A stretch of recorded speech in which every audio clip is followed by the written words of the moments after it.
joie de vous revoir à notre passage, si bref soit-il, dans cette ville éternelle de Rome. Vous êtes impliqués chacun à des missions particulières. Notre dévotion de venir en ces lieux aujourd'hui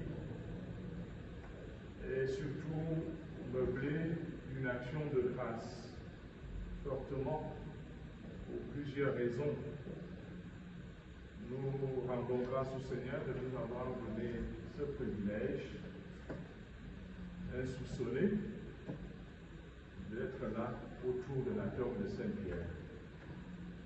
Lui, le Père, l'acteur privilégié de cette Église dont nous sommes membres et engagés au service du peuple. Je voudrais que chacun d'entre nous valorise cet instant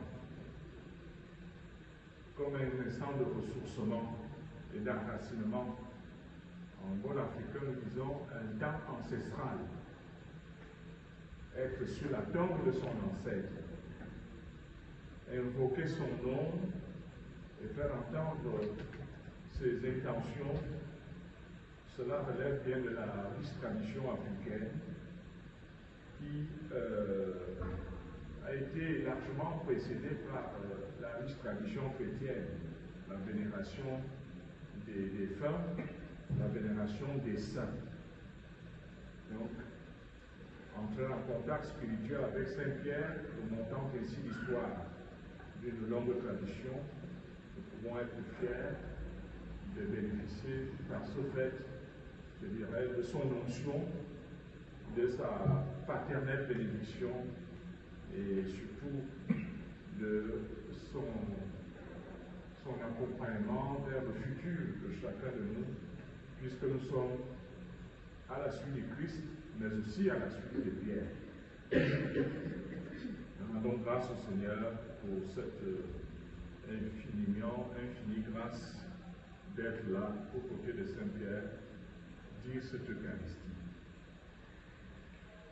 Dans le même temps, la solennité est encore plus grande à travers l'année sainte, qui commémore pratiquement l'avènement du Christ dans le monde. 2025 ans déjà que cette tradition perdure. L'Église a ritualisé l'année sainte afin de capitaliser le don du salut. Célébrer l'année sainte, c'est raviver les forces du salut. Puisque l'instant d'incarnation et l'instant de la résurrection sont, pour ainsi dire, les moments privilégiés où le monde a basculé dans un sens de délivrance. Alors, cette année, pour nous, c'est surtout ça. Dire combien nous sommes conscients que nous avons été sauvés dans le Christ. Combien nous sommes conscients qu'il s'est passé une chose irrévocable et décisive pour l'humanité, l'avènement du Christ dans le monde. Et l'histoire nous donne raison de dire que dans l'évolution des temps qui nous ont précédés, le christianisme a été une lumière pour les civilisations. Nous pouvons dire que l'humanité est la chose la plus commune, c'est le vrai bien commun. Mais que l'avènement de l'Église en Jésus-Christ a fait que, sans être la totalité du bien commun de l'humanité, l'Église participe énormément à l'animation de ce bien commun qu'est l'humanité.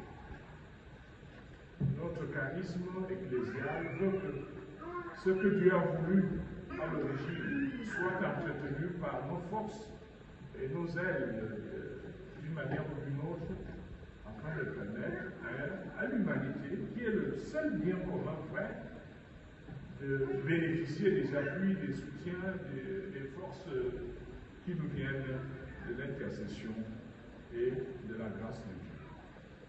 Voilà pourquoi, en cette année jubilaire, l'Église prie pour l'humanité, sans être l'unique bien commun de l'humanité, mais elle prie pour l'unique bien commun qu'est l'humanité.